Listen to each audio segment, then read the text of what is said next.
Oh, yeah, your friend's right. It's at the bottom. So now, that's so ridiculous that you can't do it on a desktop, but you can do it on a phone. Where's the logic in that? I don't understand. Right, so hopefully... Okay. We're in the right place. Okay. Right. Are you there, babe? Because if you are, you have the option of going back to where we started if you want.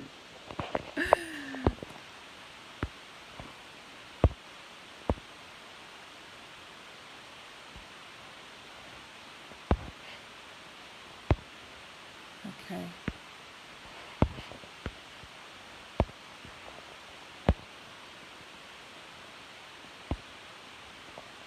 Okay, I think I'm almost there, babe. Hold on.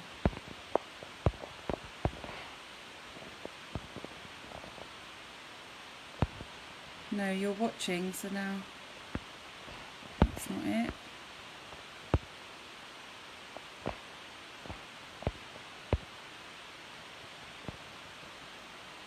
Babe, it's just not letting me add you. It's letting me add other people that are joining the conversation, but not letting me add you.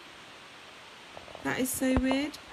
I'm getting really annoyed with Facebook now because this is ridiculous. Hold on. And I probably look like I'm a crazy woman. I wish I could screenshot and show you. It's saying I can add other people, but it's not allowing me to add you, which is really weird. So, yeah, because I can see the icon now, but I just can't add you.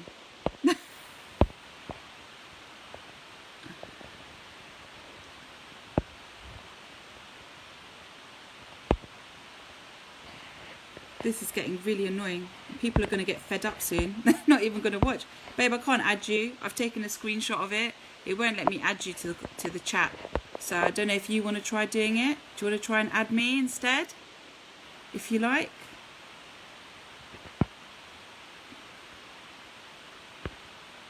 Ah, yes.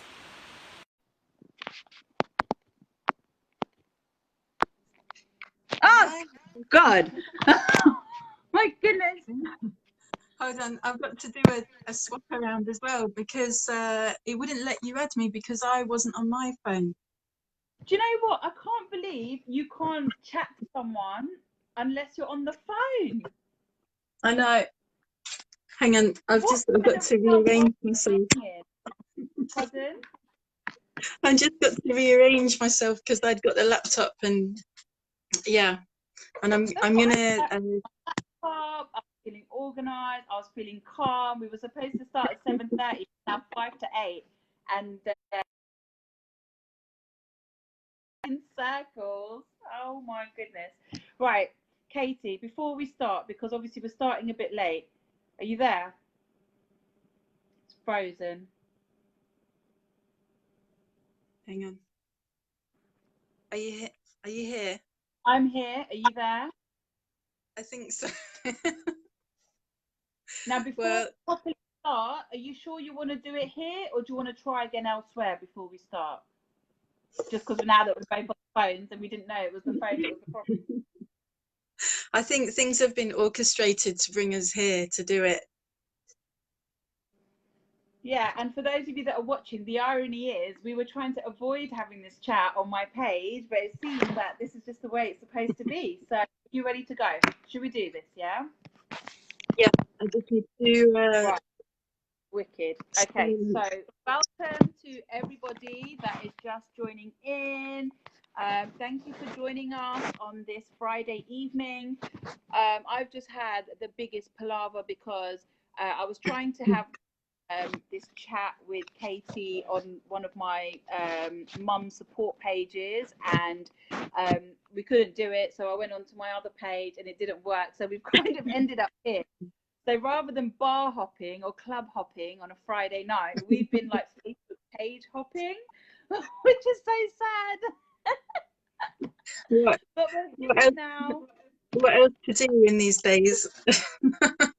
This is what life has come to for us all. We're just like page hopping, group hopping on Facebook, and we still can't even do that properly because we were trying to do it on the desktop rather than the mobile phone.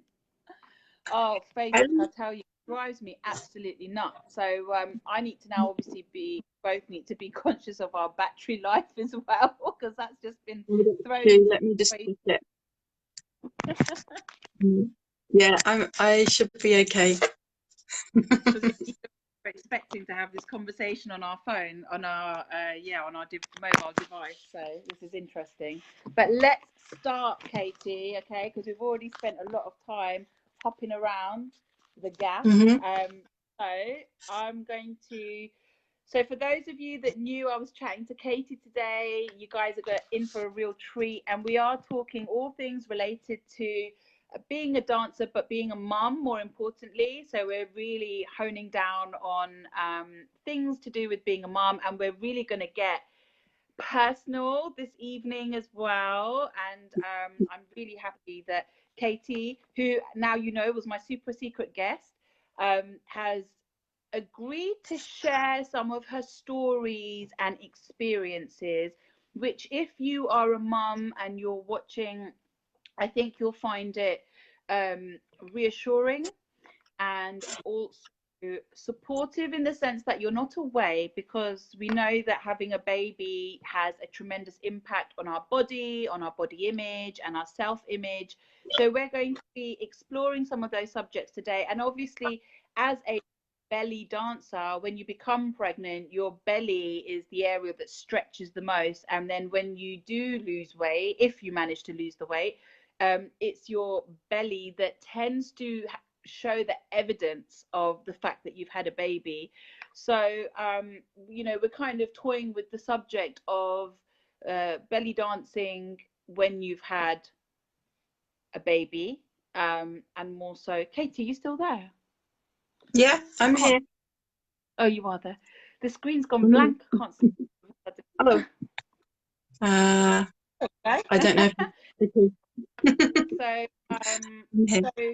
we were going to do a big introduction, but I think we should just get straight to it if you're all right with that. So Katie is a mum of two, Xavier, who's 20, and Ty, who's 17. For those of you that don't know, I've also got two small children. One is 3 years old, that's Ari, and I've got Sia, who's 1.5. So we're both coming from a similar background in the sense that we're both very passionate about yoga, about belly dance, about spirituality and honoring the spirit. And obviously we've both gone through the journey of motherhood as well. So Katie, I feel like I've just rambled on. So I'm going to pass it over to you a little bit. And I think we're going to start with just where we both kind of were the first time we met, and just kind of what was happening at the time for both of us. Yeah, I was trying to think earlier. I think it must be about 12 years ago, and we were both dancing at a Hafla in London. And yeah, I don't know if we did before that, but that's the time that really stuck in my mind, because I remember we were having a really good chat backstage, or kind of side door stage. And and for me at that time, I'd been in India for a couple of years, so things were just kind of gathering momentum for me as a performer there, and my kids were still quite small. They were 5 and 8 about at that time.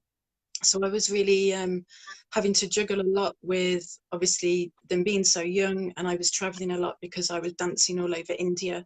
I was away for like, it could be one night, it could be 3 or 4 nights, depending on where it was and what the show was. So there was a lot for me to juggle, and also I missed a lot because I was self-employed even when I lived in England, and I went back to work really quickly. Like after Ty was born, I started work again when she was 6 days old. So I didn't really get that sort of time because I had the employment. Yeah. With my son, it was different because I had the cesareans, so I had more time that I was at home, and also I moved in England in that time as well. Yeah. So you've already come to the main crux of our conversation. So yeah, as Katie said, so we met about 12 years ago. We got chatting at a Bellydance hafla that I think we were both performing at, actually, but I was at the very sort of beginning of my career, and you were already quite well established and well known. And we got chatting, and we never knew that all these years down the line, because our paths have crossed in between, we've always stayed in contact. And then I got to know Katie more during an inner dance facilitator training course, which was like a full weekend of inner dance experience and training. And that was just wonderful. And we were going to talk about that today, but we kind of realized we have something more important to talk about, you know. So we've gone through this journey where Katie was in India. She's come back here, and obviously I was here. We've both been doing our dance, our yoga. And then obviously Katie's had babies, I've had babies. And whilst having a chat before this, we realized that we had both experienced what it is like to have a cesarean. So that is the big kind of, you know, the topic for today is all about, not all about cesareans, but we both, as somebody who's gone through it, and I've had two, you don't realize how much of an impact it has on a woman's self-confidence, body confidence, emotional well-being, and actually cesareans actually make up approximately just under 30% of all other countries where there's private healthcare. The statistic is much higher because obviously they're getting money for doing surgery.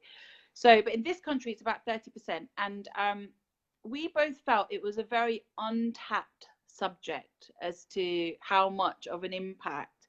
Obviously, you're happy you've had your baby, you're happy your baby's safe, you're glad you're still alive, but there is a repercussion, particularly if you're a dancer, but B, more so if you're a belly dancer, because your belly is your job. Like your belly is, you know, people are watching you because you're a belly dancer, and to then have a cesarean and almost have like a visual indication that you've gone through some surgery, or your body might look a little bit differently, and just the kind of impact that might have is the subject that we're going to be talking about today. So hopefully lots of you mothers and ladies out there will find this very useful, and as I said at the beginning, supportive and interesting. So where should we start? We made our plan, but it's already gone out the window. Yeah, I mean, it's such a massive subject, and I think what you said about the I'm safe, my baby's safe, we're alive, and but then it's like, well, what do I do now? Because I've got this baby, but I'm being told, okay, don't pick up anything heavier than a kettle. And if, like me, you've got a 10 pound 10 baby, and you're like, well, what am I supposed to do? You know, how do I navigate this? And obviously you have to pick them up and feed them, but at the same time you're then creating damage in your body by doing that, because you shouldn't be lifting anything. So for me, I feel like there wasn't the support that I needed to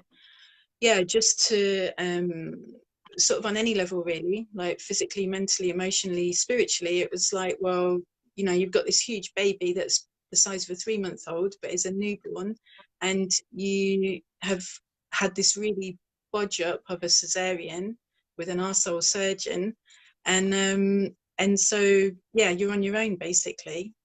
So it was really a lot of trial and error for me in the last 20 years in how to strengthen that, how to strengthen my body, how to kind of like heal the trauma that I experienced through that, because it was an emergency, and I'd planned a home birth.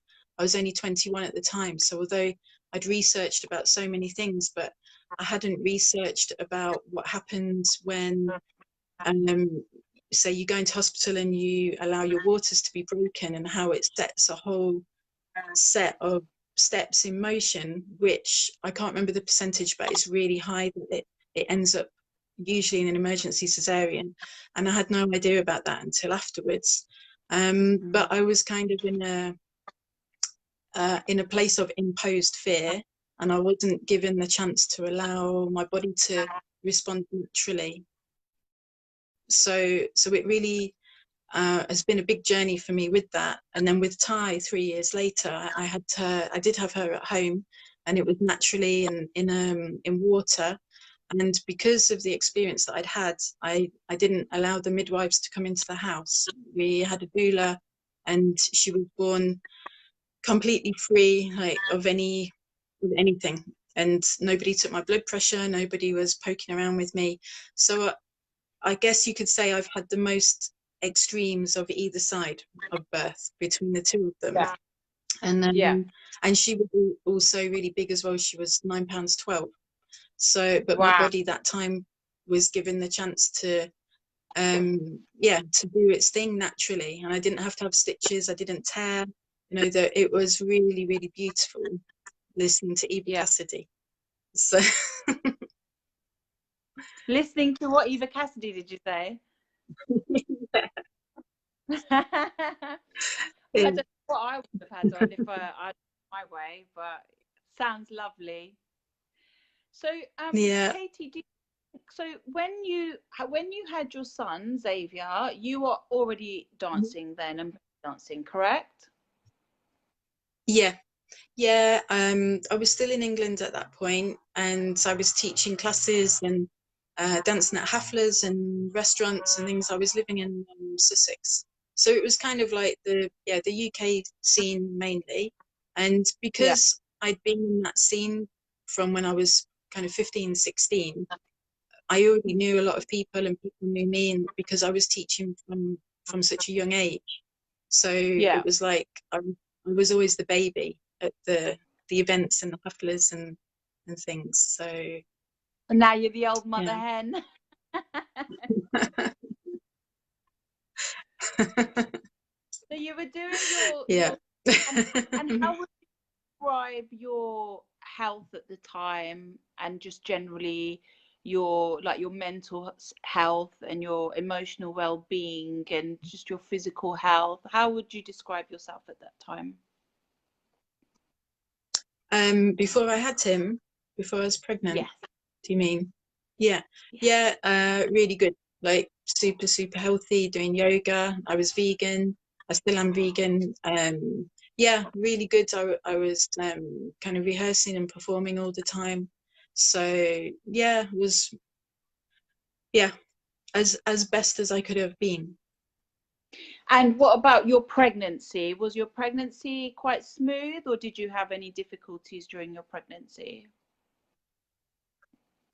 With both of them, I vomited the whole 9 months, day and night. It was just constant vomiting. In every other way, it was fine. Just that I was really enormous. But yeah, I was just constantly feeling nauseous or constantly puking. Yeah, but otherwise it was okay. And when you had the emergency cesarean, can you remember the reason that the doctors gave you at the time? They were basically saying that he was too big. If you can imagine my bones, and I could feel his head doing this. But a big part of that was because although he was head down, he was spine to spine with me. So that makes it more painful, and it also makes it more difficult as well. So they were saying I'd been in labour for 27 hours or something, and they were saying, well, it's too long, and we don't know what's happening. We need to monitor you. We want to break your waters. That's going to speed it up and give you the speed up injection and all this stuff. But again, they didn't tell me to have that means you're going to be strapped down and you're not going to be able to move because you're going to be on a monitor. So suddenly then I was flat on my back and not able to be in the positions I wanted to be in, and that would give a natural gravity to give birth as well. And do you feel that, I mean, I guess, and then because having been in that situation myself as well, the body clams up, doesn't it? It just kind of suddenly kind of goes into survival shock mode, And I think then any attempt to have a natural delivery at that point just kind of goes out the window, really, doesn't it? Because your body, I know, I felt for me that once it's my experience started going down that route, and it was started because they said my baby was big as well, but he wasn't as big as yours. And but I do feel that my body did just kind of clam up, and then, you know, there's kind of no going back, because how do you relax yourself after you, because obviously you've got the drugs that they start injecting into you, and you know, it just changes the entire experience of how you imagine delivering a baby would be, right? Yeah, and also it's completely disempowering, because you're not taught what might happen. You're not told about the choices. With Ty, it was very different. I had hypnosis sessions during the pregnancy because I held so much fear about the same thing happening again. And I had these really amazing sessions that it not only took me through that fear, and it took me through all the possible options that might go through. So I was then prepared that, and could accept that, yeah, there's a possibility of cesarean. But it empowered me in such a way that I was completely like this. I knew how to breathe. I knew how to focus. It was like I knew how to get myself out of those pockets where you can get stuck, and where I did get stuck the first time, simply because that information and that support on the whole. I'm not saying this is about everybody, all sort of medical care for birth, because there's really amazing people, and I've got friends who are midwives who are really amazing, and also I've got friends that are doulas. But at that time, for me, in that situation, it wasn't there.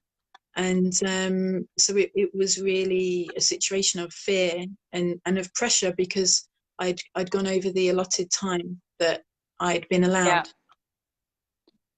Yeah. And sorry, go on. No, it's okay. I was going to say, and anyway, delivering a baby is such a frightening I mean, it's quite a frightening event for you for any woman to have to go through anyway. So there's an element of fear that's there anyway, and then to have it, you know, reinforced after having an experience like that. It's sort of, it begins to sow the seeds of something that's going to last a lifetime, basically, isn't it? You don't realize it at the time because you just want your baby out safely, but actually, it, you know, even for me looking back on it, it's like, oh shoot, those seeds were planted. And then for me it was like, I'll be fine, but no, it's not as simple as we've always tried to do things naturally. I think it's more of a shock to the system, because say for me, for example, a cesarean was not on my birthing plan. I had everything else I was up for, and it was just like, anything you don't want, I was like, yeah, no cesareans for me, I don't need it. I'm a yogi, I'm a dancer, I'm flexible, I've been belly dancing for 10 years. My hips are going to do what a woman's hips are supposed to do. But for me, that didn't happen, as it didn't happen with you the first time round. So talk to me after. So we've touched on how it affected the immediate situation that you were in with regards to not being able to carry your son, and also with feeding, it causing more damage to your body. So just talk to me about how you were feeling during that time, sort of kind of straight after, you know, the experience, and how were you evolving as a woman into motherhood at that point? It was really interesting, because I had a few months where I didn't dance because I wasn't able to, because of the healing and everything, and obviously I had a newborn baby. Maybe 7 or 8 months later, I performed, and my mum was at the performance, and I'd not danced up until a few weeks before, just to practice and kind of get ready for the show. And then my mum said to me, you know, your dance has completely changed. And I was like, what are you talking about? Because I've not done anything different. In fact, I've just been breastfeeding this giant child for months. And and it really made me think about it. And this was like, as you know, I created Awaken Bellydance. This was one of the insights that I had about when you go through something so huge, you know, something so emotional, whether it's in a positive way or it's in a traumatic way, it really changes you from the inside out. And if you're a dancer, or really whatever you're doing, your personality, it's going to be influenced by that, you know. And then when you're on stage, you can't hide what you've gone through. You can't hide those emotions. It's like you're laid bare for all to see. If you're really in that authentic performer of you, you have to open everything. And my mum really saw that, and she said something like, oh, you're like, you dance like it was something like, you dance in a really grown-up way now. It was something like, it wasn't not patronizingly, but it was like I'd gone through this rites of passage of becoming a mum, and a sense of maturity, that, wisdom, like a wisdom.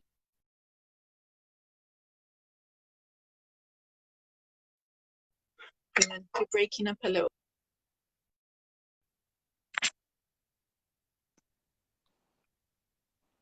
Are you there? Katie, don't leave me. I'm not. You broke up then. I heard wound. Oh, I was just saying that. Oh, it's gone out of my head now. But sorry. Please continue. I should have interrupted you in the first place. But you were saying about. I was saying like a wisdom. That's what I said. But yeah, I think it's like a different kind of wisdom had birthed in my body, because I had birthed this brand new person, and he'd grown inside of me. And you can't not change when something like that happens. And but I just didn't understand at that time how it would influence all aspects of me, and obviously affect my dance. And my body shape was different, so it changes the way that certain moves look, or the way that you execute the moves. And so it was really like these little light bulbs were starting to go off, that in a very simplistic way, I guess, at that point. Yeah. So you've mentioned a few things there. You've mentioned that, like, once you have a baby, you change, first of all, which I agree with. You mentioned about the body changing. I know from my experience, after I had Ari, I was just off the dance scene completely. And a hafla came up and I was invited to perform. And I felt so self-conscious of my body, the shape of my body, how it looked. I felt like I also couldn't move the way I used to move. Like you say, the moves didn't look the same anymore. And I think for me, I still tried to convince myself that it didn't matter and that eventually my body would go back to normal. But now I can see that it doesn't. And because I speak to women who have had cesareans and they've got 16-year-old, 18-year-olds, and they say that they still feel numbness in the area where their wound is. And it does have a very significant impact, I believe, more than we're led to.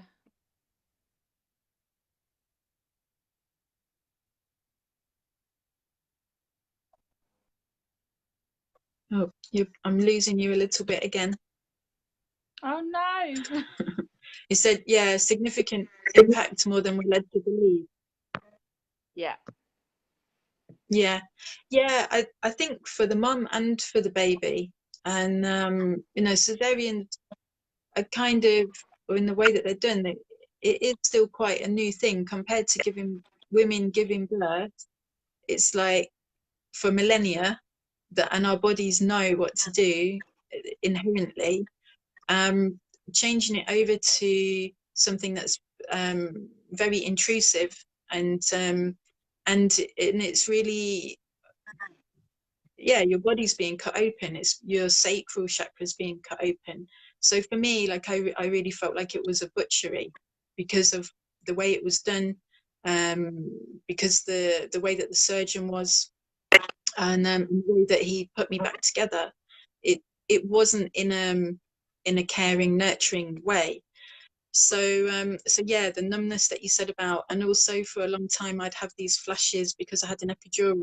So I used to think of it like a mist. I'd feel this creeping cold mist wiggling up my spine and think, what the hell is that? And this is years later. And then I thought, shit, this is from that epidural still.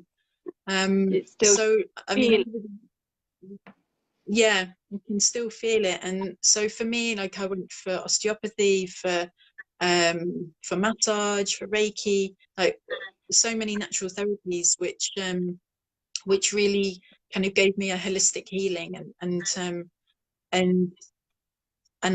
it really helped me to awaken the nerves again and bring them back together.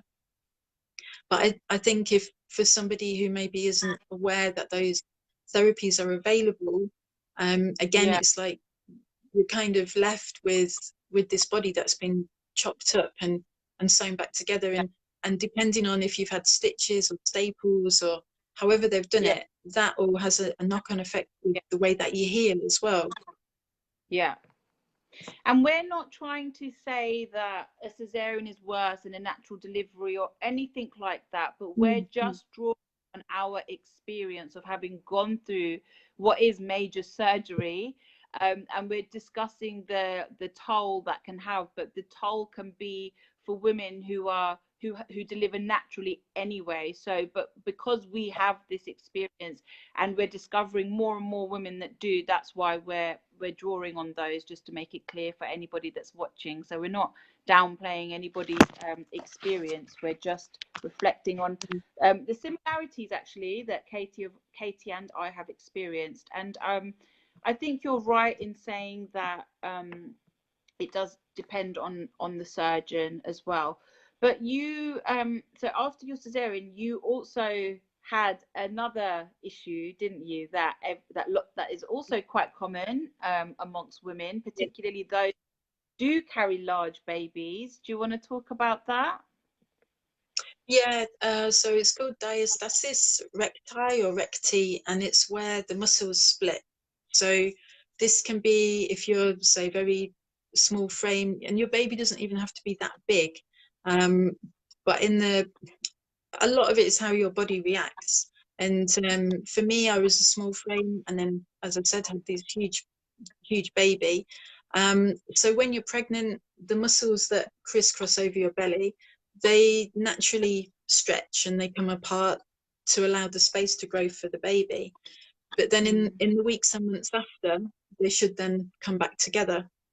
For some people, if they've been stretched so much, they don't go back. So you end up with these kind of gaps between the muscles, which can lead, well, to weakness in your core, to hernia, to having not, kind of like where your belly is more pouchy, like whatever the exercises that you do, you can't bring it back in because there's been a split, not only with the muscles that way, but also with the skin and the fascia and the muscles. So if you could be doing loads of exercise and like stomach based exercise to tone up, but if you have this split and you're doing things like leg raises and sit-ups and anything where you're crunching and stuff, it's actually worse because you're making this gap in the muscles do this. It was super strong that you could put your hand through the middle of them and into who knows where. And this was all along my belly. So it was like there was this six-pack underneath, But the more that I exercised, and again, because there was no support, and I researched so much about it over the years, and it's like the more that you exercise, so in the normal way, your muscles will go in, but when the skin has got so damaged that it's disconnected, instead of the skin following the muscles, the skin drops. So in a lot of ways, it can then actually make it worse, and it then becomes this going around in circles and circles. And it's something that's not really talked about, or it's not explained to women. And I know several times I went to the GP in England saying, look, you know, what is going on? I don't understand this, and I'm in my 20s, and it's like I'm super fit, super healthy, like I'm a dancer.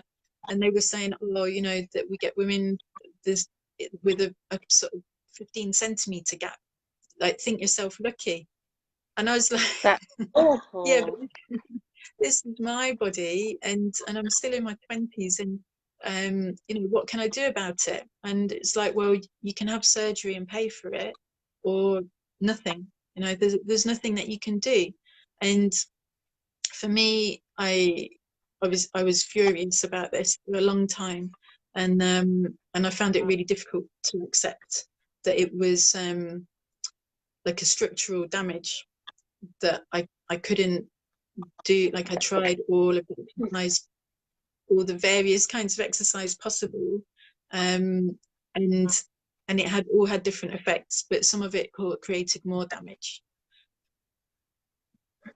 What about the belly dancing? What was it like belly dancing with, or was it just, did it not feel like you could, or what was that like?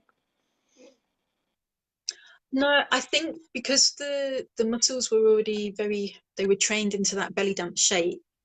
So I had the muscle memory, and it was always very natural to me anyway. So that was actually fine. Like, I could dance. I never had any pain. I never got a hernia, but it was always in the back of my mind, especially if I was doing things like back bends and that kind of thing, and yoga as well. And I'd sometimes get this little, like, you know, what if something could pop out? Am I going to have to push it back in? You know, and also I could feel that I was really leaking energetically as well, because the split was all the way from under my ribs, from my solar, all the way through the sacral. So it's like I was having to build up so much energy constantly, and because it was just flying out of me, because physically there was a many gaps all the way through. Yeah. So again, we're based on our experience, we both felt, because I know that after having my 2 cesareans, I had an incident last year where my back just went, and I've never experienced anything like that before, and it was like a depletion of the energy in my solar plexus, basically. And I went to someone who does yoga therapy, so she used this chakra therapy on me, and that's when I mean, I've always believed in energy and chakras, but after she did the analysis on me, and she said to me that your solar plexus, it's completely depleted, you could say. And she told me that I needed rest, like urgent rest, and a long period of mental rest and physical rest. And that was I went to her in August last year. So that's when I would say my healing journey began, with regards to myself, but also acknowledging the impact that cesareans have, not just physically on your body, not just the muscle damage or the skin damage, not just so not mentally, not physically, but actually energetically, it sucks all the energy out of that region. And you've also then toyed with your sacral chakra, because that's the region where you were carrying the baby, and then you've got that just kind of throws your whole root chakra out of sync, and it just creates this like a what's the word when it kind of adds up, like a word's got out of my head, like a momentum of lost energy. yeah. So it just you kind of end up being in this a vicious cycle of trying to be strong but then feeling drained, and then trying to accept your body but then loathing your body, and then trying to embrace your life before you had the cesarean and dancing, but then realizing no, you can't do it.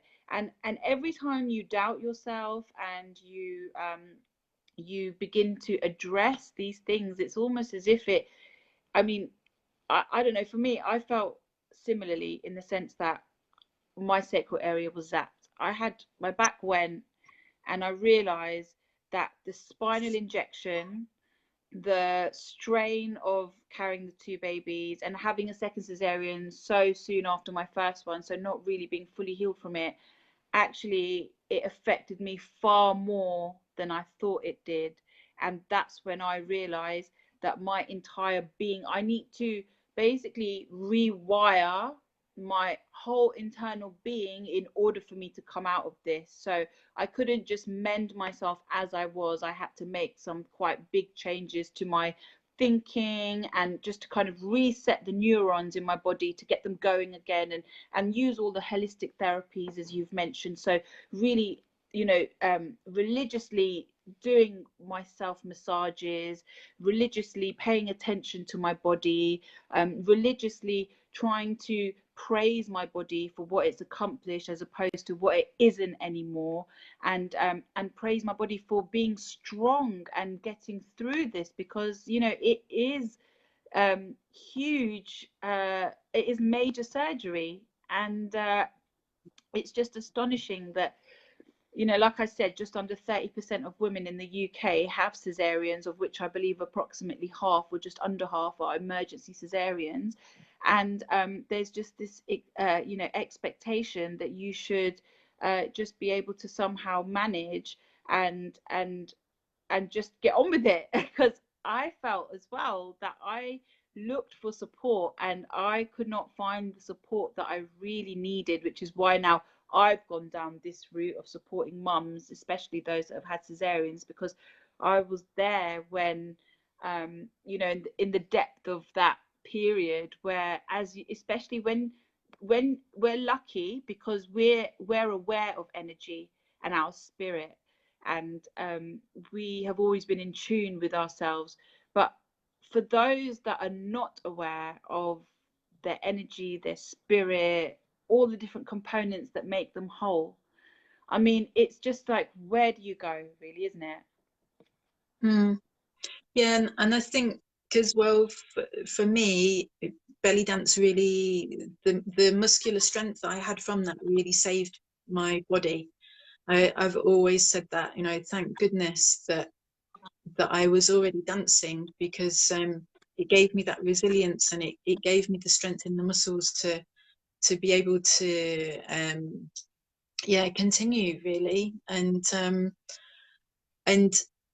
yeah, I mean, it's kind of shocking for me hearing that you didn't find support, when for me, I'm talking about 20 years ago, and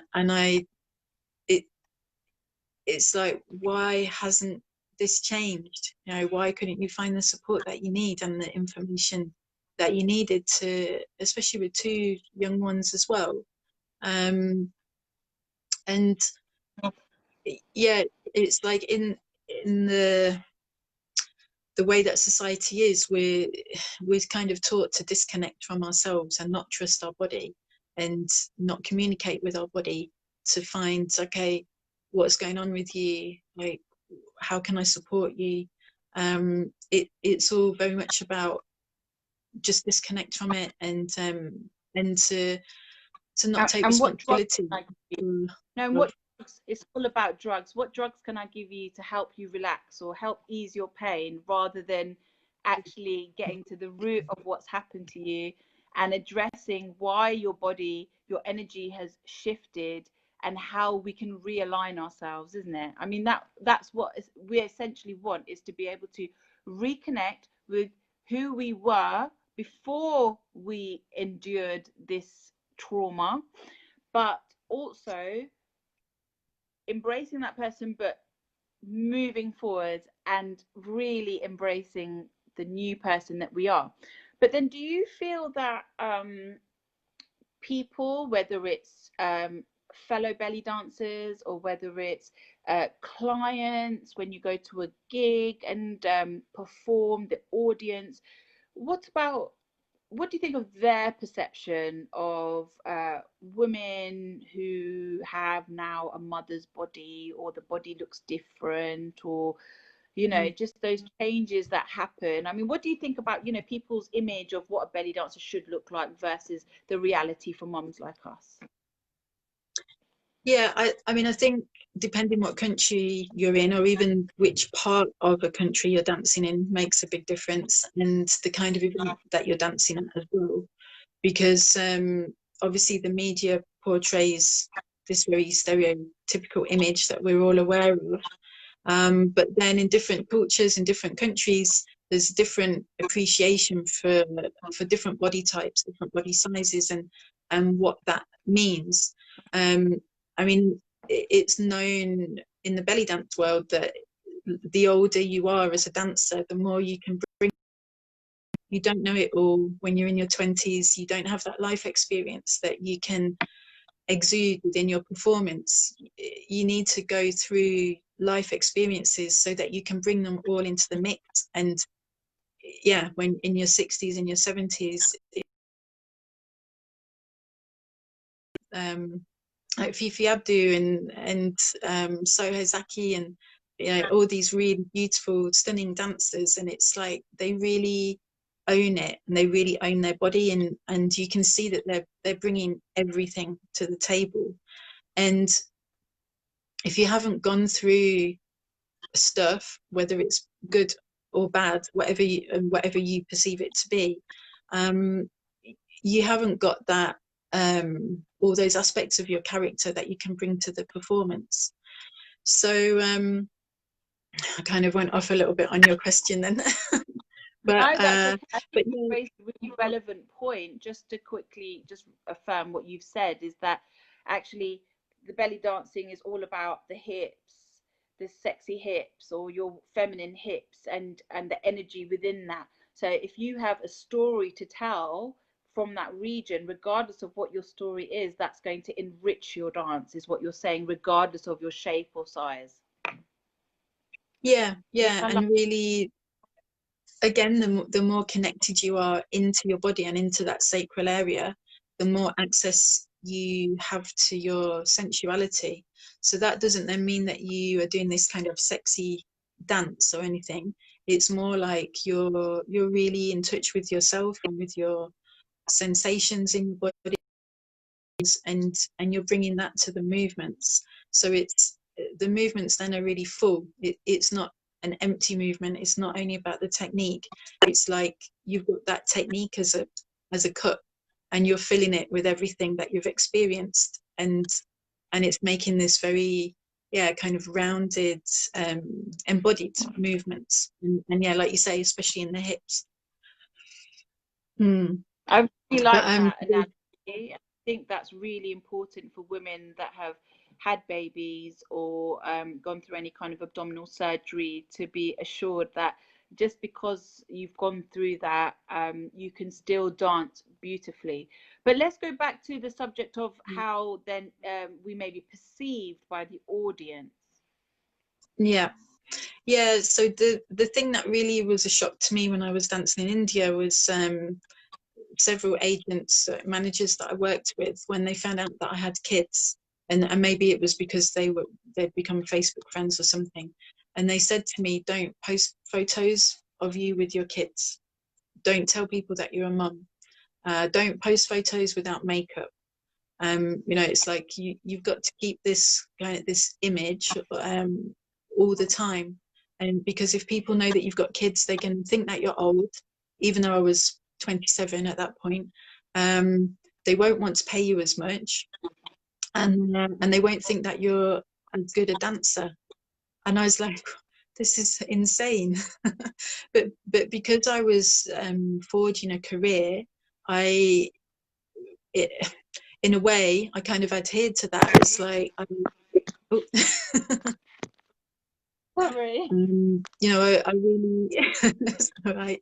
I really yeah, I was making really great strides with my career in India and around the world as well. So so of course it was like very much about promotion, like promoting myself, because it's like you're the dancer, your body and your performance is the package. So you have to take care of it, and you want to show it in the best way possible.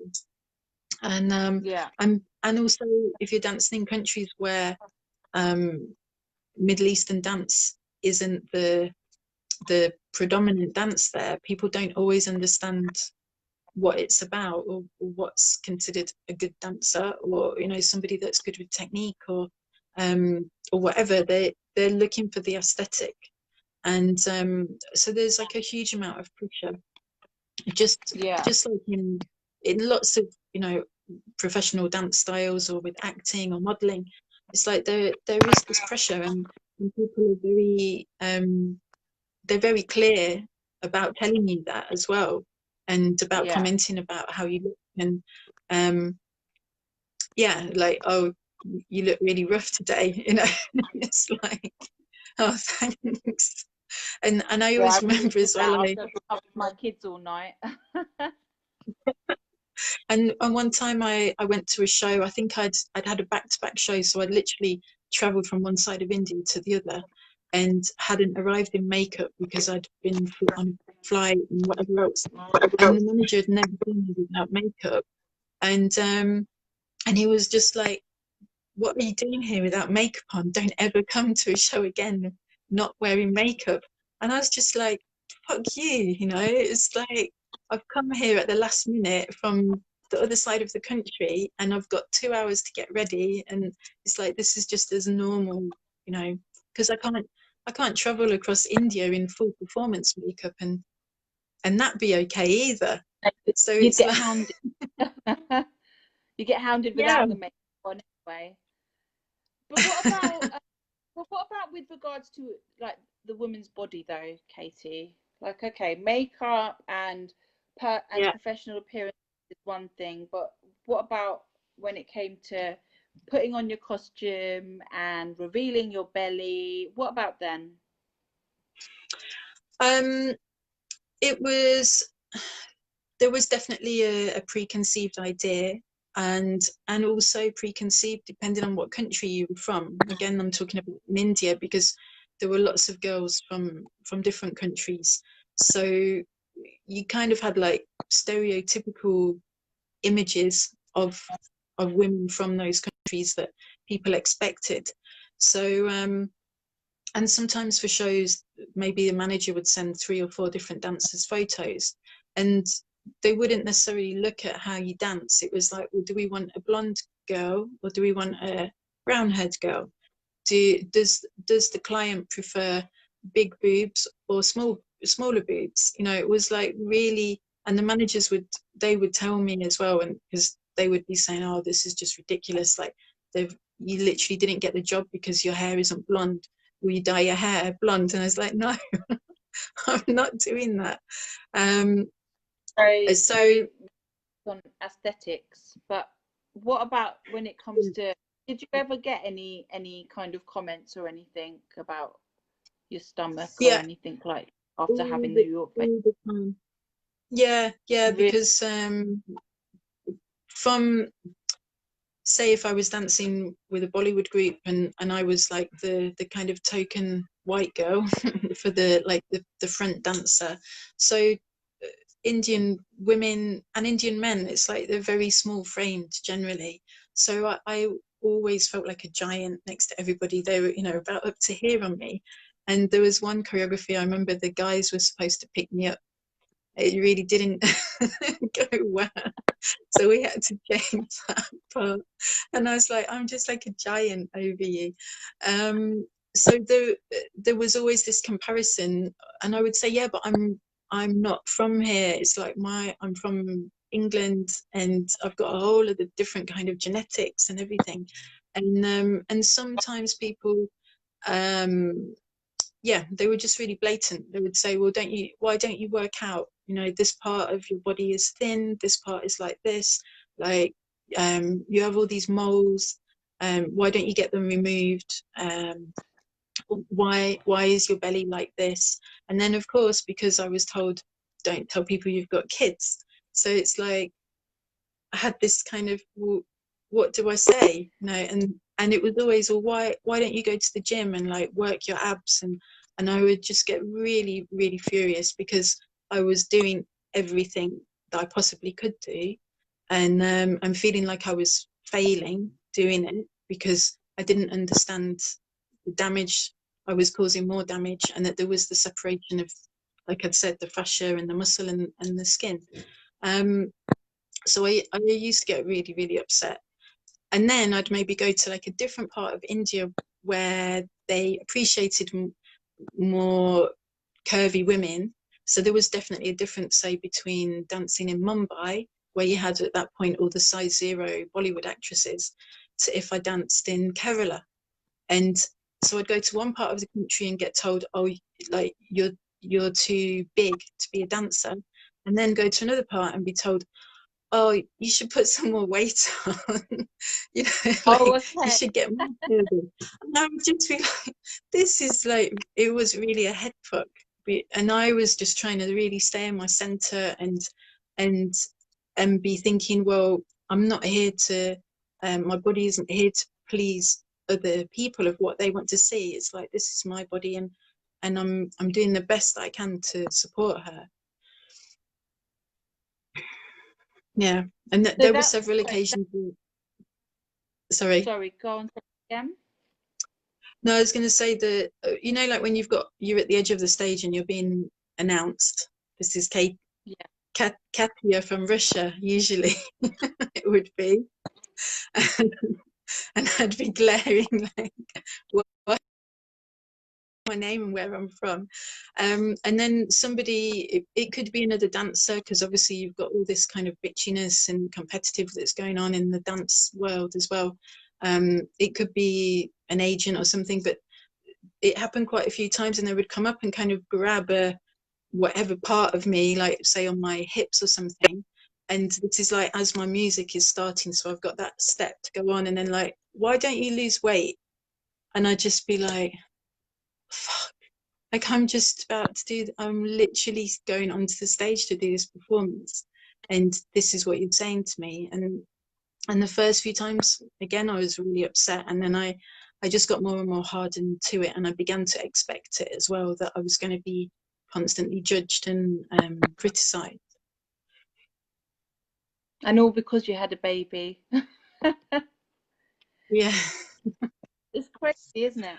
What about the other dancers that were in India at the time? Did they ever pass any comments or make you feel in any certain way or anything? Yeah. I mean, often it was the dancers that would do that, about the kind of grab a chubby bit and say, why don't you exercise, or why don't you lose weight on your bed? Yeah. So for those of you that are tuning in, I just want to, just for those just tuned in, we're talking about women who undergo childbirth in general, or in particular those that have undergone a cesarean, and the impact that it has on a woman's emotional well-being, physical health, but also how it affects you energetically and essentially changes you as a person, because having a baby is a really big deal, and the experience of childbirth in itself is huge, and it is life-changing. But as Katie and I have both experienced what it's like to have a cesarean, we're reflecting on the experience of childbirth from a cesarean perspective, and also reflecting on what it's like to be a professional dancer, and then to undergo major surgery, and then what kind of knock-on effect that has, like I said, not just on our physical well-being, emotionally, energetic, but we're now just tapping into the opinions and perspectives of the entertainment industry and how they perceive a dancer with a stomach, basically, is what we're saying. Because for those of you that missed earlier, apart from having a cesarean, Katie, because her baby was very large, she suffered with, I can never say this word correctly, diastasis recti, Diastasis recti.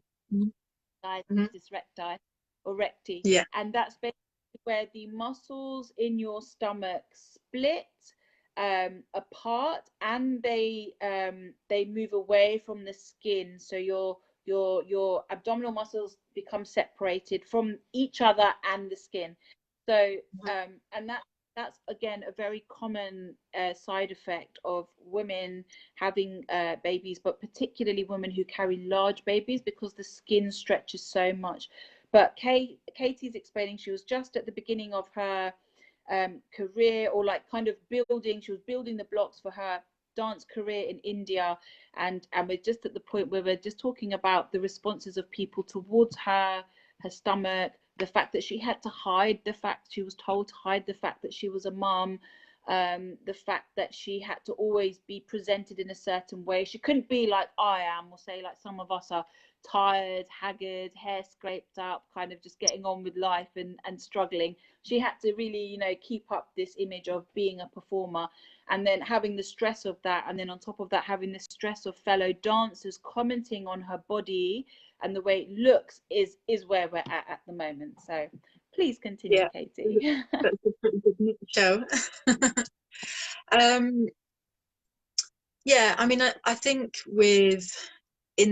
in the dance world, in any kind of dance, or with anything really, people are always going to judge martial arts, whatever it is, yoga. There's a judgment that's always there, so you can't necessarily escape from that. But it's obviously when people put that judgment into those spoken words or into that action that are directed at you, and in the end, like, although I was really affected by it at the start, I came to realize that obviously it was a jealousy thing, and because I had kind of proper costumes from Egypt, so even that in itself was enough to cause jealousy in people. So then it was, what can we find to kind of put her down, really? And yeah, so that was the thing. And also because when you have babies, like, majority of women get stretch marks, and so it's like you kind of got all of this going on that that you just can't do anything about it, and all you want to do is dance and know that you're a good dancer, and that you yeah, you can do your job, if you like, Yeah.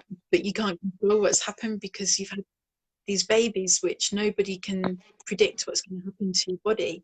Some people No. have cesarean, and it's like there's no problem at all, they're just sort of back to normal. Other people have a lot of children, and again their body naturally goes back. And then for other people it's much harder work. Yeah, as we both have well, your second experience was much more pleasant than the first. So wow, okay, so we've covered a lot in this conversation. We've talked about where you were at the beginning of your career, how you were with your body. We've talked about the change to your body and your life after having a baby. And what about the long-term implications of having that cesarean and your dance career? It didn't really affect the way that I could dance, and because I worked extra hard after that to kind of rebuild my sort of stamina, and the kind of hone my technique and everything. In that perspective it didn't, but it was more about me on the inside, how I felt about myself, and the judgment that I had on my body, and just the amount of shit that I gave myself, really, for something, like we said, it's not in our control. But I think because I was really angry about it for probably 10 years, because it was something that had been taken out of my control, and Yeah. and because it was something structural, I'd learned by that time that I couldn't put it back together. So I was really, really angry, and I was really angry at my body. So it wasn't that I felt, oh, there's all these other women and they haven't had this problem. It wasn't at all about that, or feeling jealous or anything like that. It was anger at my body, like it let me down. I think that was what it came back to. And so I would go through phases, really months or years of various phases, where I was really kind of like, okay, look in the mirror, I love you, and like, I accept this, and like all of these kind of self-help, self-love type things. But it would always circle back around. And what I realized in the end was that I could accept it, and I could see the gift that it brought me, because it was so much, I went into so much depth of understanding myself and the way that I screwed myself up, from my own kind of self annihilation, that it really gave me a much deeper empathy to support in dance work and awaken belly dance work. So in that way, it was really a gift. But in the end, because people would say to me, friends or my mom or my sister, and they'd say, oh, but look, like, you've had these beautiful children. And I say, yeah, I know, and I'm really happy about that, but I can't accept it. It's like, I'm not willing to accept that this is how my body's going to be for the rest of my life. It's like, because I'd felt, because of having them both in my early 20s, part of the reason I was angry was because I felt like my 20-year-old body had been robbed from me, and that I was never going to experience that. For you, obviously you've had your kids a bit later, so you kind of had that time. But I almost went really from like a teenager to feeling like, what is this? This is my age, but my body doesn't match with my age. Yeah, I hear you with that. And I'm sure lots of women could probably resonate with that as well. So I think it's really great that you're speaking up so honestly about your experience, Katie, because I'm sure there are lots of women who have been in a similar boat to you and have felt the same way, and may even still feel that way. So by listening to your story, it may give them the courage to actually face what they've avoided for a really long time, because often it's easier to just let things go and let it be and just accept what's happened. But at some point it usually does come up somewhere, and it's usually best to address things that have had an impact on your life, because everyone's life is important and everyone's health is important. But I think just given the kind of system and society we're living in, as you said earlier, we're not encouraged to honor our own personal health, and we're kind of made to trust professionals.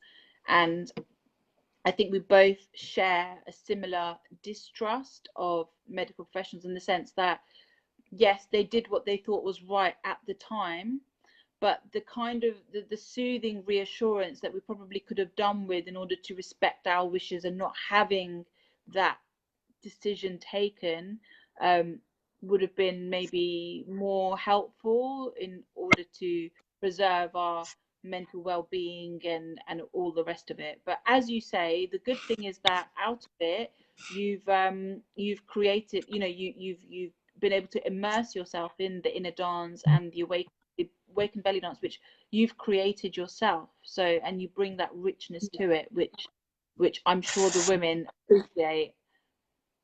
So I had to plug my charger in. That's all right. I've just mine out. But I'm in my teenage bedroom, which my sister chose this wallpaper in the 90s, as you can see. It's like the smallest box room ever. Oh, bless you, Katie. Yeah, because for those that don't know, Katie's stuck in lockdown Leicester at the moment as well. while we're having this conversation. So, Kate, we have come to 9 o'clock. I know we started late because we had our pub crawl around Facebook on all the different pages and groups. Not realizing that all we needed to do was get on our phones rather than use a laptop. So I just kind of want to round this off now a little bit, if that's okay with you, and just you know, you've gone through this huge experience, but as we're saying, the plus side of it is you have developed a program, a therapy called Awaken Bellydance, and I'm sure your experience will be fed into that immensely, because I also believe that, you know, through our difficulties and darkness and those lows in our life, we can learn from those experiences and use them to create a better future for ourselves, and also, most importantly, use them to actually learn about ourselves, which is so important. So do you want to just talk a little bit about your Awaken Bellydance before we give people their end of the evening treat, and then we can maybe take questions if there are any? Obviously we're not on the mums group, but we were hoping to do it, but if there are I can see the I can see the chat if anybody does, if anyone has got questions.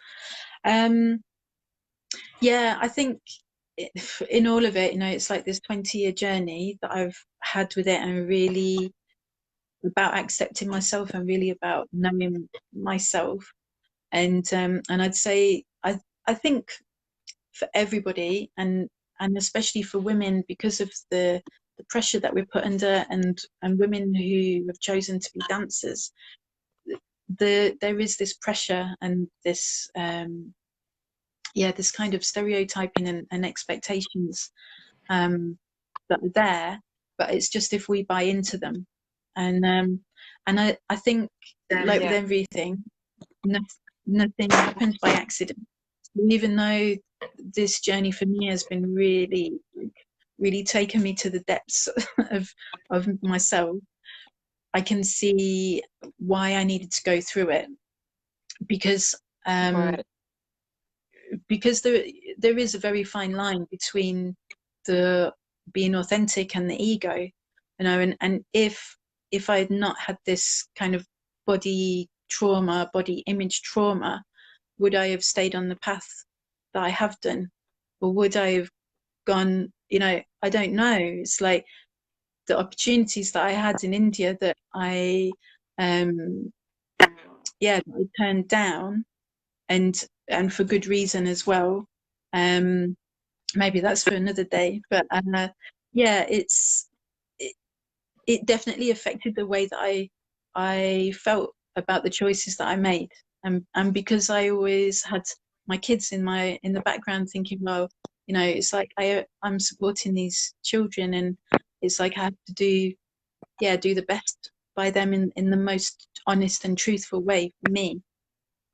So I think that it's like it kept me on the straight and narrow. That's the only way that I can say. Like, it kept me on my path, and now it's like I can really see how that path is opened out, and that's very much where Awaken Bellydance comes in, because it isn't about the aesthetic. It's about the internal, and really finding out who you are, who is your real you, who is the dancer within you, not the image of the dancer that's being imposed on you from the outside.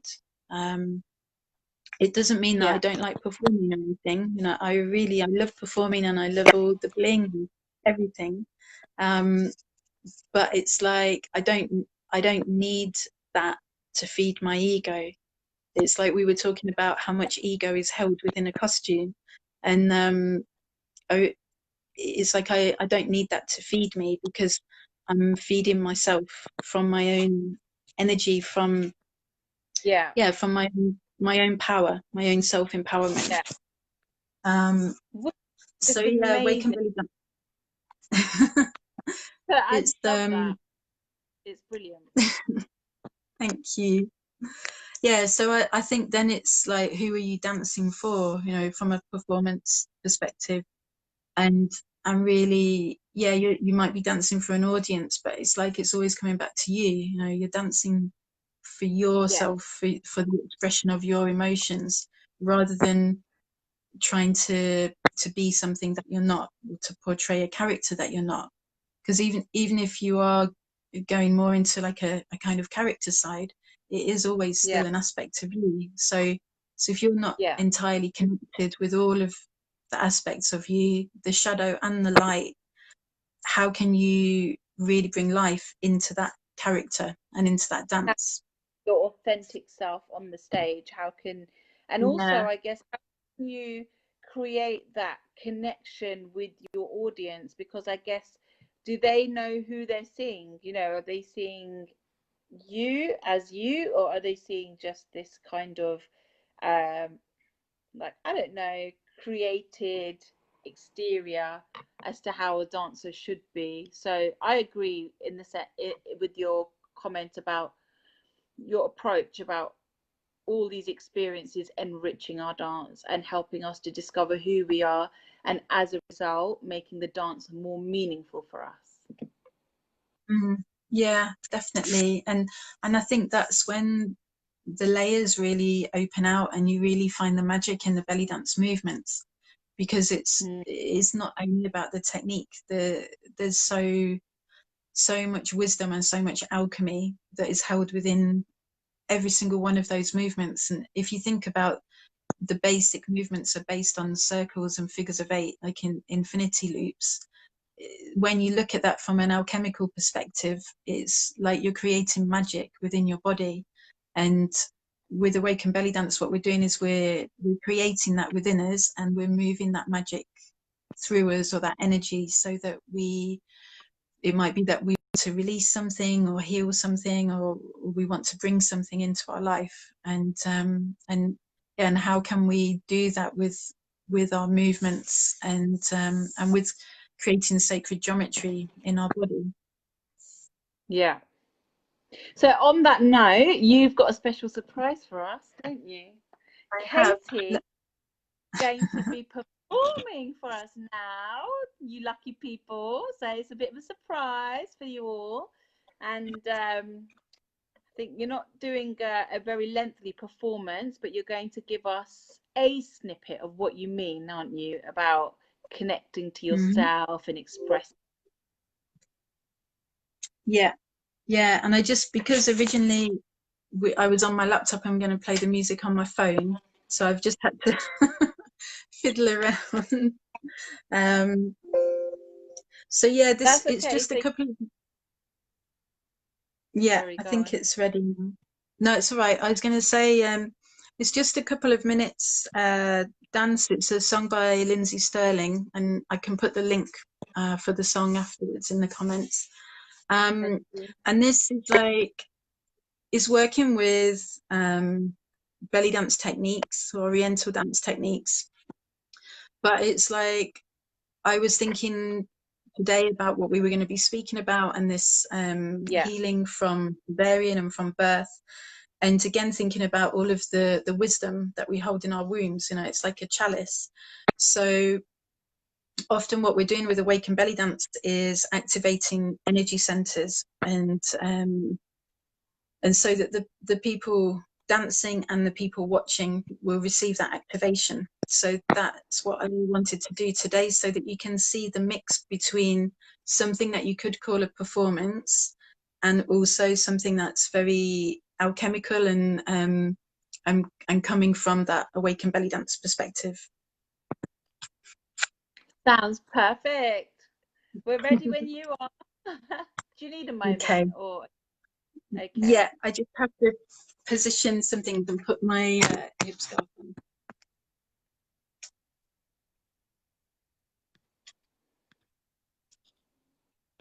So thank you everybody that joined us, and this is Katie Holland for you.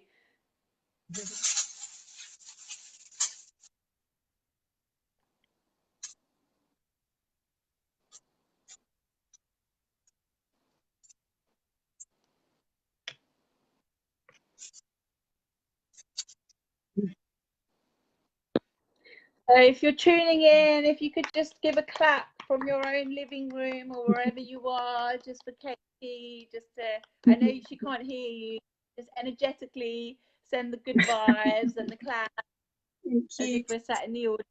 We are. Okay, I just see how the volume is.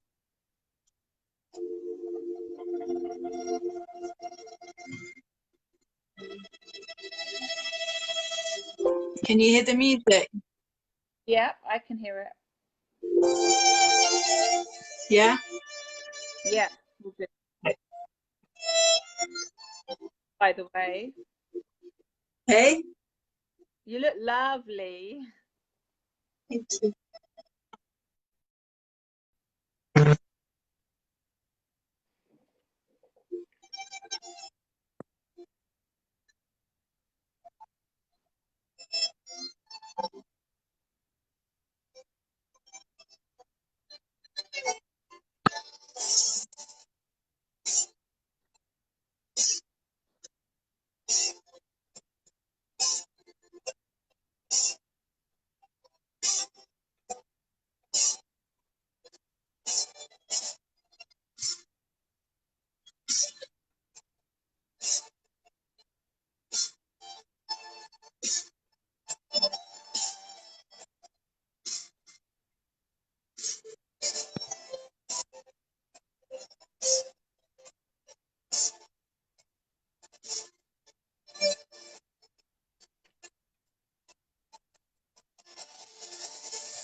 I can't do it too loud because my kids will get up. They'll get excited. They'll dance. We'll get up. So I'll do it quietly.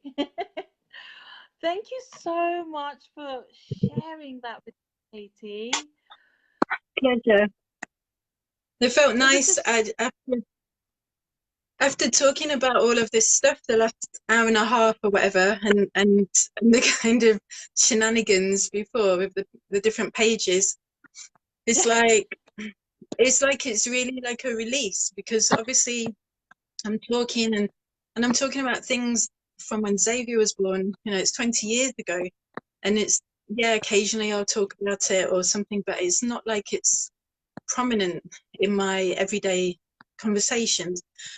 So it's, you know, it's like you're stirring the emotions up, and then doing that dance, then I can like, okay, it's like they're here and I can feel it, and I can dance, you know, it's like really feeling it in my heart.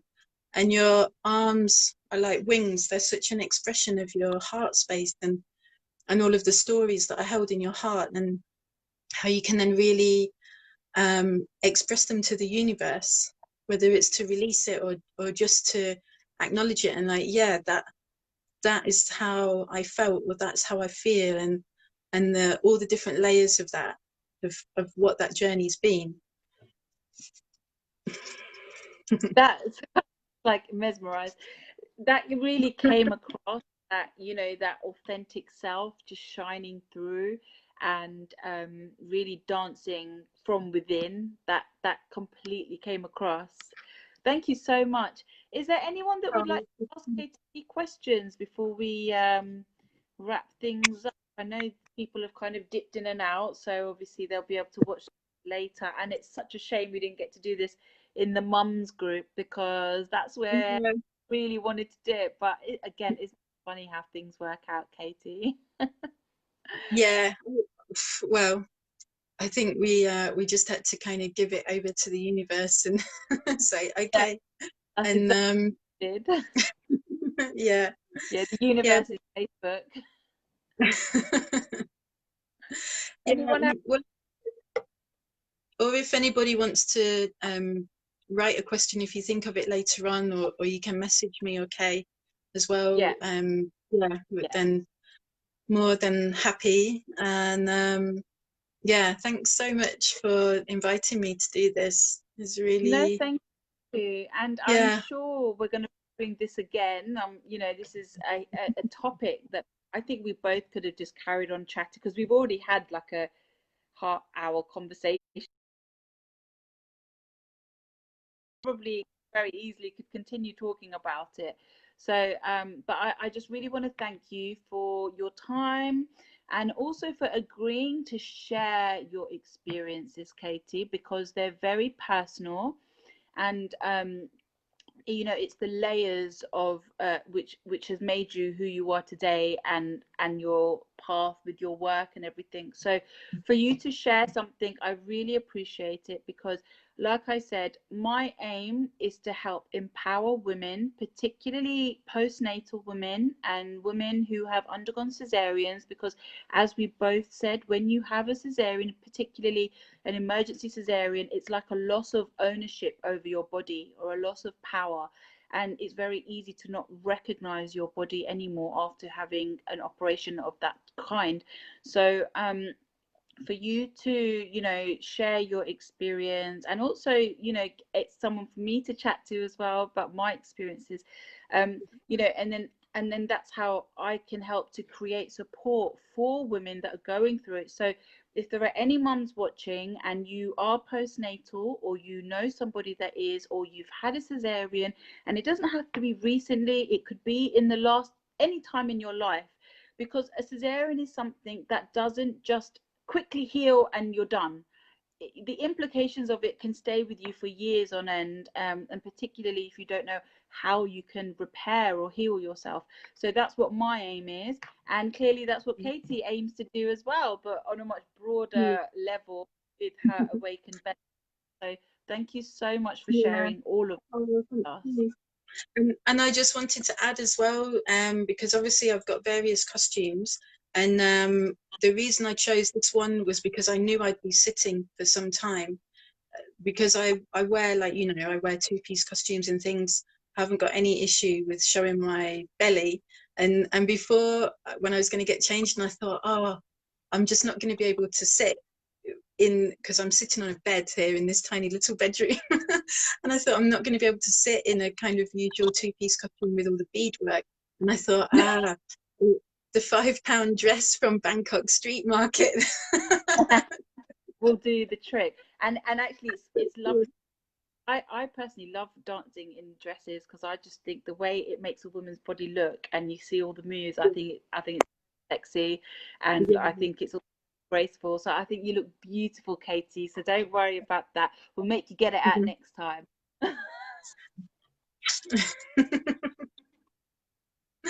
Oh, thanks so much, Kay, and thank you everybody for watching, and those who are going to watch.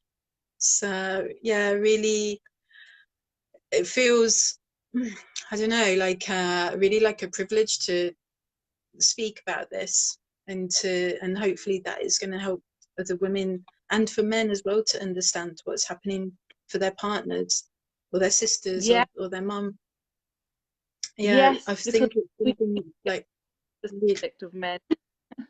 yeah.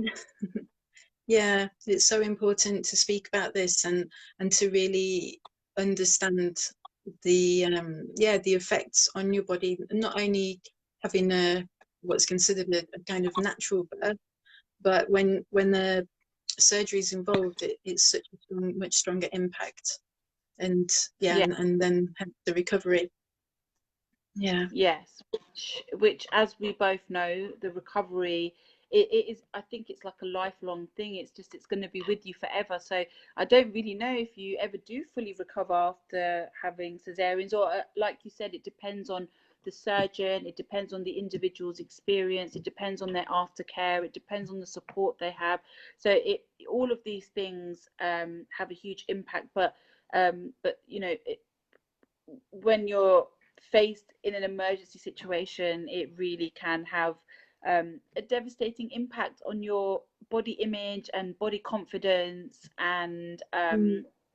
your entire And perception of. also, yeah, and also what we didn't mention as well is like I felt a lot of shame about it, because I felt like I'd failed by having to have a cesarean. It was like I felt I was a failure for having to do that, and because I didn't get to the point of pushing or anything, even though it was such a long labour.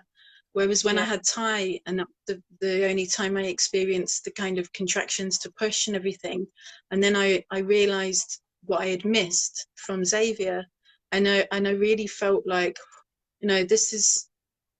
I realised when I had her how much I'd really felt like I'd failed, even though it wasn't my fault.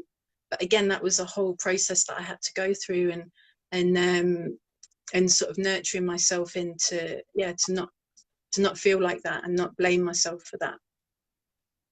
yeah, I can relate to that because I went through that for a long time. You know, in my head, from childhood, I always perceived me to have natural birth, push the babies out, and then when it didn't happen twice, you know, that's something that, you know, I'm now like, okay, it's happened now, you know, and now I need to heal and use my story to help others, because I can't allow my energy to get stuck on this, but at the same time, it needs to be addressed. And it doesn't make me a failure of a woman, because we women are strong and we get more than we're given credit for.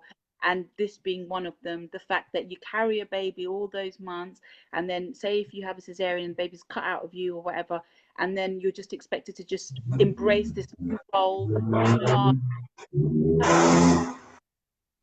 and not struggle. So I think the fact that we're drawing attention to the fact that no, some women do struggle, and it's a lot more complicated than one would think, because, as you say, all the layers. I think I don't think it's worth keeping these kinds of stories bottled up inside us, Katie. I believe, you know, it's worth sharing, because only through sharing stories can we help to empower other women as well to feel in control of their own well-being and health. Yeah, and even in a way, it's funny, we had all of the kind of escapades going from page to page at the beginning, because I was really thinking this morning probably that I would cry while we're doing this, and this is 20 years on, and I was thinking, okay, just breathe and everything, and I was really feeling it before, sort of 10 minutes before we were going to call. But because we had all that fiddliness and I was laughing and you were panicking, it kind of snapped me out of that, which it's probably good in a way. It took me in a different direction with the way that I was thinking and what I was going to say and everything. And it would have, if I'd have cried, it would be fine. But it was just like, wow, this is still so So raw. powerful within me. It's still, it's still, there's still that trigger there, and In your yeah, DNA now. yeah, and how we can work, we can then work with that and dance it through as well. Absolutely. And I'm glad you said I cheered you up, laughing around at the beginning, because anybody that's watching, if you're with me, you're going to laugh, just forget about everything, and you're just going to be with me. Okay. So there's another like happy way to end this conversation. That's true. And it wasn't that I was feeling sad, but I could feel it was like the build-up of all the emotion. Yeah, it was that. I could just feel, so because I was really excited to do the talk, but I knew that there was a lot of emotional charge behind it. So yeah, with that happening, it just kind of scattered it more for me. So yeah, always been now okay. Always. But hopefully after you've talked about it, and then you actually kind of concluded that talk with a short dance, hopefully after this conversation ends, you should feel quite light. And obviously it's scary and it's natural to feel fear, but to think of what you have just released to the universe and what you have just shared with other women, because we are all so scared about sharing our real stories for fear of what people might think or say or judge us, that we just keep things held in. But actually, I think there's so much to be said for just releasing, particularly creative artists like us who are also very spiritually in tune. I think that's just a wonderful dynamical combination, and the more we can give back, the more we can create light in this world, essentially, because so many people are in depression, they've got mental health issues, they've got so many people are just so unhappy in so many ways. So if by us sharing our story we can provide a bit of light to somebody else, even if it's just a fraction of light, it's still light, isn't it? Yeah, and also how much power there is in being vulnerable, and it's really that is where the strongest power is and the most sovereign power. It's really in owning our vulnerabilities and speaking to them, and not being afraid of them. Yeah. So thank you for opening up once again, Thank and you. thank you to everyone that tuned in and gave me and Katie some company. And again, apologies for the kerfuffle at the beginning, but it all just adds to the fun, the K-dance fun. And I look forward to doing this again sometime. I think it was a great topic that we talked about, and if anybody wants to send me any questions or Katie any questions, please do. Or if you have your own experience that you'd like to share or reflect on, please share it. And you can join my mum's group, which is called Tummy Exercises and Support for Mums, and there's a brilliant network of mums on there. I started the group on Sunday and we're already over 80 women, so we've got like 80 mums in there, and they're all just coming from the same space of love and sharing and supporting women, as we're all sisters. So do follow us, and you can find Katie and obviously add her and follow her, and I'm sure I'm going to be sharing information about and Bellydance stuff anyway, so you're not going to miss out on that. But I'm sure if you Google it, you can get straight to her anyway. So thank you so much once again, and thank you to everyone who joined in, and thank you for just sharing your story, Katie. It's a pleasure. Yeah, really pleasure. I can't wait to see you again. Me too. Once this whole lockdown's over, if it will ever be over. Well, they're lifting everything now, but I don't know. Let's not get onto that here, because then we'll just be like another hour moaning. All right, my love. Thank you so much. All right. And thank you to everyone else that tuned in, and catch up soon. Bye-bye.